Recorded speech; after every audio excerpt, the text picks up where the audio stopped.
Introduction of textile. The second lecture is identification of textile fibers. तो हमें कैसे पता चलेगा कि कौन से फाइबर कौन से ग्रुप में है और फाइबर को कैसे पहचाने कि ये कॉटन है, ये जूट है, ये सिल्क है, ये लिनन है और नायलन है, पॉलिस्टर है। इसको पहचानने के लिए कई सारे एक्सपेरिमेंट हम करते हैं, कई सारे टेस्ट करते हैं और वो टेस्ट के माध्यम से हमें पता चलता है कि फाइबर कौन से ग्रुप में है। अब जैसे कितने टाइप की ऑफ टेस्ट है, तो एक होता है नॉन टेक्निकल टेस्ट और एक होता है टेक्निकल टेस्ट। तो नॉन टेक्निकल टेस्ट में क्या है ना, फीलिंग टेस्ट होता है और बर्निंग टेस्ट होता है। फीलिंग में जैसे टच करके हमें पता चलता है, those who are very much experienced in textile industries. और क्या होता है कि बर्निंग टेस्ट, बर्निंग में भी हम फर्स्ट उसके अप्रोच देखते हैं, उसके ऑर्डर देखते हैं, उसकी बर्निंग क्वालिटी देखते हैं, किस तरीके से वो बर्न हो रहा है। उससे हमें पता चलता है, उसकी ऑर्डर से हमें पता चलता है, उसकी बर्निंग कैरेक्टरिस्टिक से हमें पता चलता है कि ये फाइबर कौन सा है। और एक होता है टेक्निकल टेस्ट, जिसमें और भी कई सारे, जैसे आप हम लोग अगर सेलुलोजिक फाइबर्स को बर्न करें, तो सेलुलोजिक फाइबर जब बर्न करेंगे उसकी ओडर क्वालिटी लगभग सबका सेम है। पेपर बर्निंग स्मेल होता है आपकी। उसकी जो ऐश क्वालिटी है, कॉटन का थोड़ा ग्रेइश कलर होता है, जूट का ब्लैकिश होता है, लिनन का भी ग्रेइश कलर होता है। तो कई कई जगह पे हमें एकदम एक्यूरेट रिजल्ट जानने के लिए हमें माइक्रोस्कोपिक टेस्ट और केमिकल टेस्ट के थ्रू हम आइडेंटिफाई करते हैं कि कौन से फाइबर है। अब टेस्ट फॉर आइडेंटिफिकेशन में क्या होता है कि कई सारे टेस्ट प्रोसीड्यूर्स है जिसके थ्रू हम जाते हैं। हैंडल और फील टेस्ट, विजुअल एग्जामिनेशन, फिर बर्निंग टेस्ट, फिर ट्विस्ट और drawing, microscopic analysis and chemical analysis. जैसे एक फॉर एग्जांपल, आप जब मार्केट में फैब्रिक कपड़े खरीदने जाते हो तो पहले फैब्रिक को आप टच करते हो, टच करके देखते हो ये सॉफ्ट है ना हार्ड है। ठीक है, this is called field test. Visual examination, देखते हैं इसकी लॉस्चर्स क्या है, इसकी ग्लॉसीनेस क्या है, विजुअल एग्जामिनेशन। बर्निंग मैंने बताया, बर्निंग टेस्ट में पहले हम फाइबर को या टेक्सटाइल मटेरियल को बर्न करते और बर्न करके उसकी बर्न रिजल्ट देखते हैं और किस तरीके से उसकी उसकी बर्निंग प्रॉपर्टी है वो जांच करते हैं। माइक्रोस्कोपिक टेस्ट में क्या करते हैं हम, उसकी एक तो लॉन्गिट्यूडिनल मतलब लंबाई में और एक क्रॉस सेक्शन फाइबर को बीचों बीच काट के हम जांच करते हैं कि हर फाइबर की क्या क्या प्रॉपर्टी है। और केमिकल एनालिसिस, इसको हम सॉल्युबल टेस्ट भी बोलते हैं। तो केमिकल एनालिसिस में हमें ये पता चलता है कि कौन से फाइबर की क्या रेजिस्टेंस पावर है, कौन से एसिड और एल्कलाइन बाथ में ये डिस्ट्रॉय हो रहा है या रेजिस्ट हो रहा है। इससे पता चल जाता है कि कौन से फाइबर कौन से ग्रुप में है।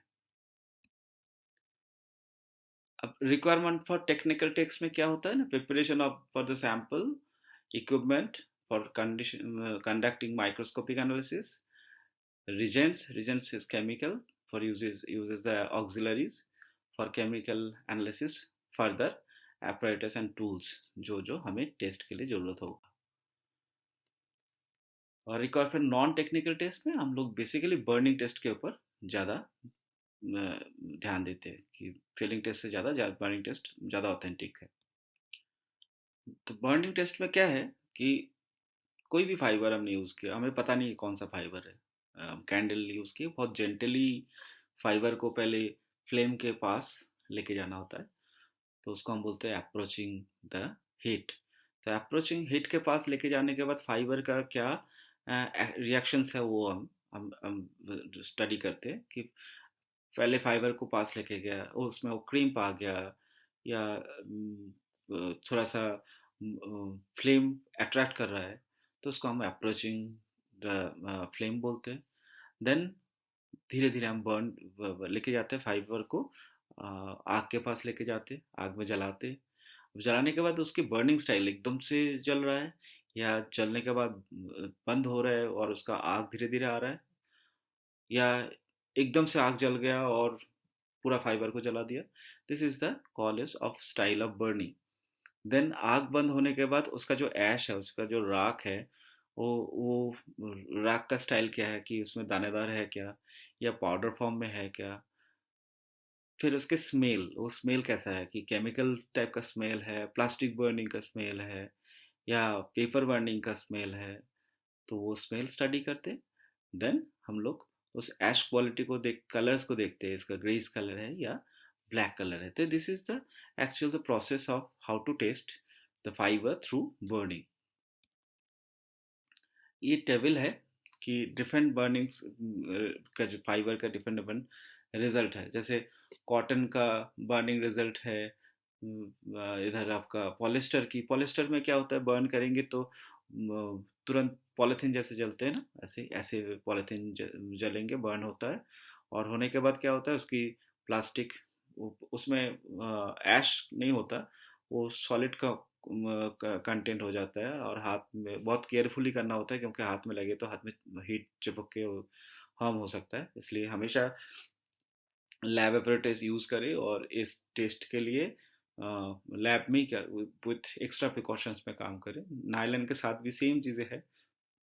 वूल एंड सिल्क में क्या होता है कि जब हम बर्न करते हैं तो तुरंत आग पकड़ते हैं, और उसकी जो बर्निंग स्मेल है वो हेयर बर्निंग स्मेल है। जैसे कॉटन, लिनन, रेयॉन,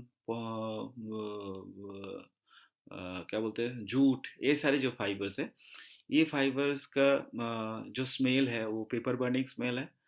ब्लैक का ऐश छोड़ता है, कॉटन और लिनन ग्रेइश ऐश छोड़ता है। स्मेल पेपर बर्निंग बोला मैंने। पॉलिस्टर में पॉलीथीन बर्निंग है, केमिकल बर्निंग का स्मेल है। एक्रेलिक में भी सेम केमिकल बर्निंग का स्मेल है। वूल का हेयर बर्निंग से स्मेल है, सिल्क का भी हेयर बर्निंग स्मेल है। नायलन भी एज लाइक एज पॉलिस्टर। प्रोपोलिन ये फाइबर सॉफ्टनर है, जो थोड़ा सा माइल्ड ये देते हैं, लिक्विड देते हैं। तो मैक्सिमम आप यहाँ से जो हम जो आइडेंटिफाई करते हैं फैब्रिक की, फाइबर की, तो उससे पता चल जाता है कि ये सेलुलोजिक है, प्रोटीन है, या मैन-मेड फाइबर्स है। Next is technical test. Technical test में क्या है ना, microscopic test and chemical test. Microscopic test में क्या होता है कि हम पहले फाइबर को प्रिपेयर करते हैं, स्लाइड बनाते हैं। और स्लाइड बनाने के बाद हम क्या करते हैं कि हर एक फाइबर का लॉन्गिट्यूडनल, मतलब फाइबर का जो रेशे है उसको सिंगल रेशा निकाल के लॉन्गिट्यूडनल स्लाइड तैयार करते हैं, और क्रॉस सेक्शन करके स्लाइड तैयार करते हैं। ये वाला जो आप ये जो देख रहे हैं, ये माइक्रोस्कोपिक टेस्ट में ये these are the longitudinal view. ये लिनन का है, सिल्क का है, ये नायलन का है, ये कॉटन का है, ये वूल का है।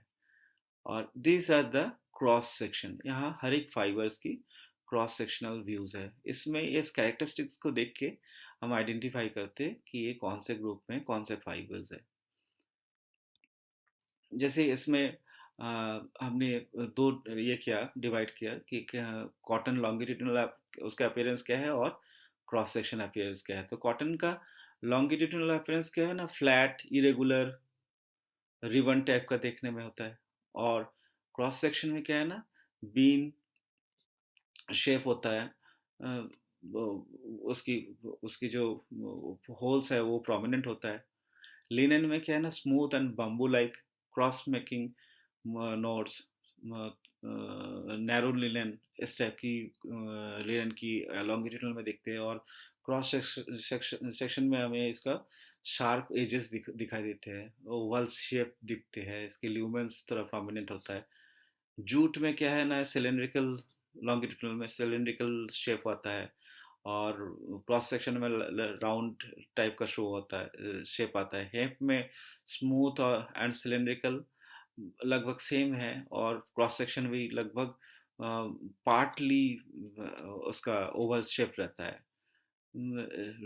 ये रेमी है, जितने भी सेलुलोजिक है लगभग इसकी फाइबर्स के either cylindrical, either tape type इसका विजन रहता है। और क्रॉस सेक्शन में थोड़ा सा इरेगुलर एंड ये रहता है, स्कैटर्ड रहता है। सिल्क में जैसे स्मूथ, लॉन्गिट्यूडनल में स्मूथ रहता है, लेंथ वाइज सैचुरेशन होता है, और इसकी जो क्रॉस सेक्शन है मोस्टली ट्रायंगुलर पार्ट रहता है. तो these are the classification, the difference between the what are the difference between the longitudinal appearance and cross sectional appearance of the fiber. तो this is the best chart to identify. हम बता सकते हैं इसको देख के कि इस ये चार्ट में आपकी हर एक फाइबर्स को किस तरीके से उसका लॉन्गिट्यूडनल व्यूज क्या है और उसका क्रॉस सेक्शन व्यूज क्या है, ये डिफरेंशिएट हम कर सकते हैं.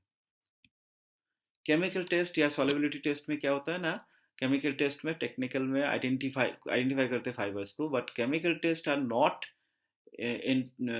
Intend to the general consumers. Different types of chemical tests are undertaken to establish the identity of the fiber used. The tests give accurate and precise analysis.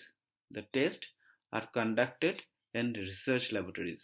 जितने भी India में टेस्टिंग लेबोरेटरीज है, जैसे NITRA है, Northern Institute of Textile Research, it is in Ghaziabad, ATIRA है अहमदाबाद में, बिट्रा है बॉम्बे में, सिट्रा है चेन्नई में, एजीरा है कलकत्ता में. तो ये गवर्नमेंट ऑफ इंडिया की टेक्सटाइल टेस्टिंग की लेबोरेटरीज है जहाँ से हम टेस्ट करते हैं. ऐसे कई जगह पे टेक्सटाइल टेस्टिंग की लेबोरेटरी है, जैसे टेक्सटाइल कमेटी भी ये सारे फैसिलिटीज़ देते हैं, जो हमें ये सारे रिजल्ट एक्यूरेट रिजल्ट मिल जाता है.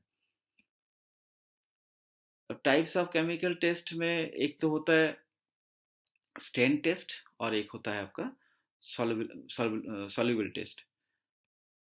सॉल्वेंट टेस्ट में क्या होता है, डिफरेंट केमिकल्स की जो मिक्स फाइबर्स और केमिकल के अंदर हम डीप करके देखते हैं, उसकी एक्चुअल वैल्यूज़ को निकालते हैं. तो वो होता है, उससे फाइबर के बारे में हमें डिटेल मिलता है कि फाइबर कौन से ग्रुप में है. केमिकल टेस्ट की दोनों चीज़ें हैं, एडवांटेजेस और डिसएडवांटेजेस और लिमिटेशंस. एडवांटेजेस क्या है, मोर रिलायबल, क्योंकि हम लोग बर्निंग टेस्ट में हम एक अंदाज लगाते हैं कि हाँ ये फाइबर शायद कॉटन होगा या शायद लिनन होगा, बट केमिकल टेस्ट में एक्यूरेट रिजल्ट आता है कि दिस इज़ कॉटन या दिस इज लिनन या दिस इज हेम. कभी कभार हम देखेंगे आज मैनमेड फाइबर इतना डेवलप हो चुका है कि हम जब देखते हैं कि फाइबर देखने में कॉटन है, बट जब हम टेस्ट करते हैं तो देखा जाता है कि ये कॉटन नहीं है, ये नायलन है या पॉलिस्टर है. तो ये एडवांटेजेस है कि एकदम एक्यूरेट रिजल्ट देते हैं. लिमिटेशन क्या है ना, certain manufacturing and finishing process like mercerising affects the appearance of the fibers under the microscope. Mercerizing क्या है ना, mercerizing is the process to it is basically on cotton, applied on cotton fiber. So mercerizing is the process to increase the luster and elasticity of the cotton fibers. इसमें lusters इस fibre की जो brightness है वो बढ़ा देती है और इसके अंदर इलास्टिसिटी जनरेट होता है. तो जब भी होता है कि concentrate alkaline and concentrate acid के अंदर से पास होता है, तो क्या होता है, फाइबर्स की जो एक्चुअल स्ट्रक्चर्स है वो ब्रेक हो जाता है. तो जब हम माइक्रोस्कोप के अंदर आता है तो एक्चुअल हमें पता नहीं चलता कि ये कॉटन है ना दूसरा फाइबर्स है. तो ये डिसएडवांटेजेस है. अगर मैं प्रोसेस कर लूँ, रॉ फाइबर्स देखूँ तो हमें एक्चुअल रिजल्ट मिल जाएगा. अगर फाइबर के अंदर प्रोसेस हो जाता है तो हमें पता नहीं चलता है कि ये फाइबर कौन सा है. जैसे जो हम इम्प्योरिटी रिमूवल प्रोसेस जो हम नेक्स्ट स्टेप में पढ़ेंगे, तो इम्प्योरिटी रिमूवल प्रोसेस में क्या होता है ना, सेलुलोज में फाइबर्स के अंदर क्या होता है कि जैसे कॉटन के अंदर 94% सेलुलोज एंड रेस्ट ऑफ 6% सारे इम्प्योरिटीज. इम्प्योरिटीज क्या है ना, उसके अंदर जो अशुद्धि क्या होता है कि प्रोसेस डाइंग प्रोसेस करने के लिए, कलर करने के लिए, उसके अंदर जो कलर में बाधा विघ्न देते हैं, बाधा जो रेजिस्ट करते हैं, वो अशुद्धि है, इम्प्योरिटीज है. तो उस इम्प्योरिटीज जब तक रहेंगे तो हमें पता चल जाएगा. बट हमें इम्प्योरिटीज रिमूव करके अगर माइक्रोस्कोपिक टेस्ट करें तो हमें पता नहीं चलेगा ये फाइबर कौन सा है। तो ये दिस आर द डिसएडवांटेजेस। तो हमें अगर फाइबर को टेस्ट करना है, एक्चुअल टेस्ट, तो हमें रॉ फॉर्मेशन में करना है विदाउट एनी केमिकल प्रोसेस। तो हमें पता चल जाएगा कि ये फाइबर कौन सा है। अब जैसे ये एक चार्ट है, इस चार्ट में हमें पता चलता है कि कौन सा फाइबर किस केमिकल में सॉल्युबिलिटी होता है या रेजिस्ट करता है। तो जैसे cotton, viscose rayon, viscose rayon क्या है ना, ये भी एक रीजेनरेटेड मैनमेड फाइबर्स है। तो ये रीजेनरेटेड मैनमेड फाइबर मतलब कि कॉटन मतलब विस्कोस में सेलुलोजिक एक्सट्रैक्ट और सिंथेटिक एस्टर्स मिला के जो फाइबर तैयार होता है उसको हम बोलते हैं विस्कोस फाइबर। तो ये रीजेनरेटेड सेलुलोजिक फाइबर बोला जाता है। तो ऐसी कॉटन, विस्कोस रेयॉन, इन ये 70% H2SO4 में सॉल्युबल हो जाता है। H2SO4 is sulphuric acid. Viscose rayon sodium zincate में सॉल्युबल हो जाता है। वूल सिल्क क्या होता है, 0.25 to 150 सोडियम हाइपोक्लोराइड सॉल्यूशन में डिजोल्व हो जाते हैं। वूल 5% NOH रूम टेम्परेचर में सॉल्युबल हो जाता है। सिल्क 5% NOH हॉट, 70% H2SO4 इसमें डिजोल्व हो जाता है। सेलुलोजिक ट्राइएसिटेट, सेलुलोज डायएसिटेट, ये कोल्ड एसिडिक एसिड और ग्लाइकल एसिडिक एसिड में डिजोल्व हो जाता है। तो दिस आर द चार्ट कि इस फाइबर को अगर आइडेंटिफाई करें कि हाँ यही सिल्क है, तो हम जो केमिकल स्टैंडर्ड दिया गया उसमें अगर हम टेस्ट करके देखें तो फाइबर आइदर रेजिस्ट करेगा और अगर डिजोल्व हो जाएगा तो हमें पता चल जाएगा कि ये फाइबर है। और बाद में क्या होता है, इस चार्ट में फर्दर प्रोसेस में भी काम आता है कि कभी हम कोई फर्दर टेक्निकल कुछ चीज़ें हम कर रहे हैं तो हमें पता चल जाता है कि भाई सिल्क में अगर हम प्रोसेस करें तो 70 हम सल्फ्यूरिक एसिड H2SO4 यूज़ नहीं कर सकते, हम सोडियम हाइड्रोक्साइड यूज़ नहीं कर सकते। ये सारी चीज़ें हमें पता चल जाता है थ्रू केमिकल टेस्ट। तो this are the whole things to know what the fiber identification of the fibers। तो आज हम ये क्या जाने कि जो टेक्सटाइल फाइबर्स है उसको आइडेंटिफाई करने के लिए हमें दो तरीके से टेस्ट करते हैं। One is technical test, another is non technical test. Non technical test is burning test और technical test is solvent test और सॉल्युबलाइज टेस्ट, केमिकल टेस्टिंग। और एक टेस्ट हम जो क्या करते हैं जिसको हम बोलते हैं माइक्रोस्कोपिक टेस्ट। तो इन तीन पद्धति से हम लोग पता करते हैं कि ये जो फाइबर्स हमारे पास है वो कौन से फाइबर है, ये सेलुलोजिक है, प्रोटीन है या मैनमेड फाइबर्स है। Thank you.